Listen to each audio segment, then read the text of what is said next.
If you're a higher ed professional like me, part of your job is to protect student privacy. To do this, you need to be familiar with the Family Educational Rights and Privacy Act of 1974, or FERPA for short. FERPA is a federal law that ensures students' rights to the privacy and accuracy of their own education records. In primary school, the student's parents or guardians are the keepers of these rights. However, in a college or university, the student is considered an independent adult, so they control who can access information like grades or attendance records. Some parents may find this difficult to accept, but regardless of who is paying the bills or how old a student is, in a higher education institution, the education record belongs to the student. So what exactly do I mean by education record? An education record is any piece of information that is shared within a school, kept by the school, and can be used to personally identify a specific student. It can take on any form: handwritten, printed, taped, filmed, or saved as a digital document.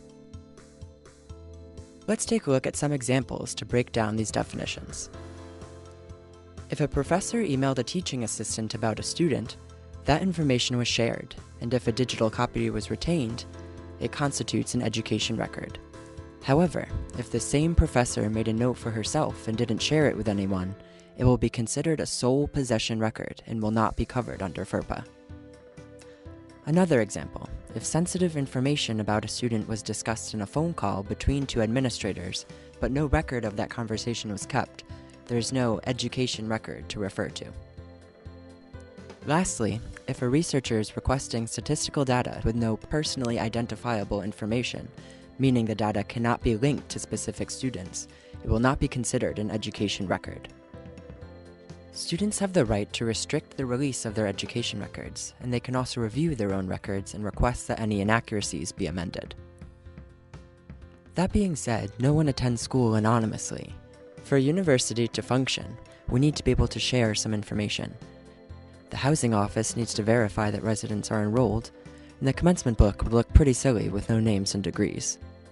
To address these needs, FERPA allows schools to designate certain items as directory information, which can be made public without students' explicit consent. At BU, some examples include a student's name, local address, BU email, degrees or awards received, and dates of attendance. Students are informed of what's included in BU's directory information and can opt out and restrict the release of this information via the student link.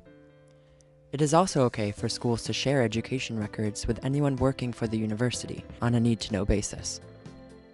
One important distinction about FERPA is that the law defines many instances in which a school may release information, but includes only a few musts. So for the most part, FERPA doesn't require schools to release information, it only allows them to do so. You should never feel pressured to release student information. Even when you are required to provide access, for example, if a student asks to review their own record, you have 45 days to comply, so there's always time to make a smart and informed decision. Remember, our students deserve privacy, and it's our job to protect the information they entrusted us with. It is best to start with less.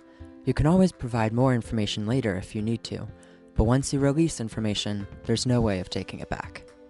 To learn more about FERPA, visit the University Registrar's FERPA website, or reach out to us directly. Thank you for watching, and good luck.